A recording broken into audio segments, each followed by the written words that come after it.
It really doesn't take much for the home to get out of hand, for those to-do lists and the tasks that I have for the day to outgrow what I am able to do in the time that I have.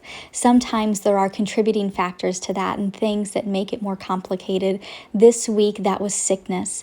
We had sickness hit 2 of our 3 little ones, and it put our whole family out for 2 days now. This is day number 3, so we're finally getting back. I have a few minutes this morning where I'm trying to get a handle on things again. But unfortunately, things like sickness are going to come.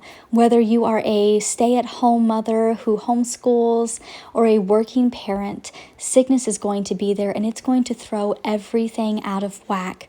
And it can honestly feel overwhelming to look at the house and see that the laundry has backed up and the dishes have backed up and all the rooms and all the floors, and just the list is building and building.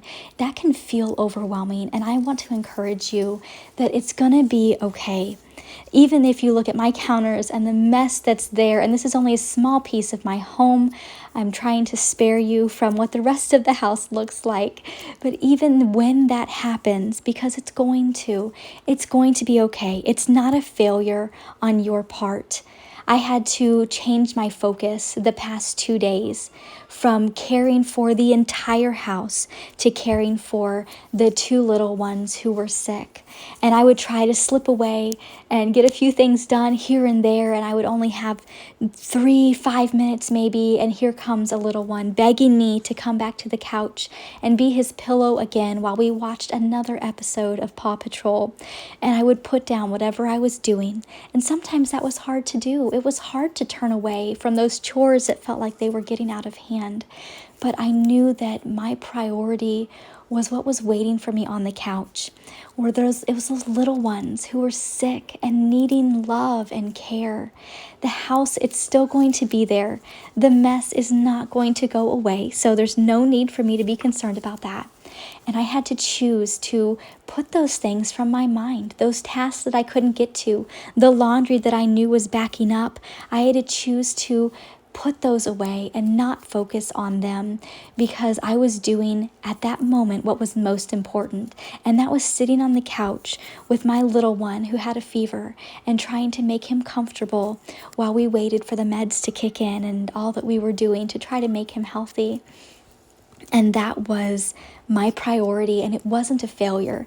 And when you shift your focus and you have to concentrate on other things and the house starts to unravel, it is not a failure on your part.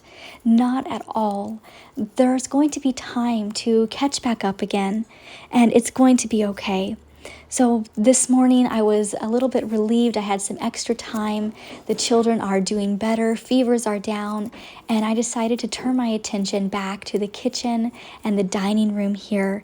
I know that there is something special about having these 2 spaces clear. I spend a lot of time in them, getting healthy food ready for our family. I do a lot of meals from scratch. We try to eat together as a family as often as possible. And there's something special about having these 2 spaces cleared. Even though I knew the rest of the house needed attention as well, I focused just on these 2 spots and getting them back to the way I like them. Homemaking isn't always about doing it all. Sometimes it's about baby steps, about working little by little with whatever time you have, even if it's 2 minutes here and 3 minutes there, just a little bit at a time to get the house to a place where you are at peace and your family is at peace. And these were the spaces that I really felt would do that for our family this week as we finish recovering and get back to a healthy meal for dinner. It really seemed like the best use of my time before I have to go back to the couch for another episode of Paw Patrol, because that is their favorite when they're sick. This was the best thing to do.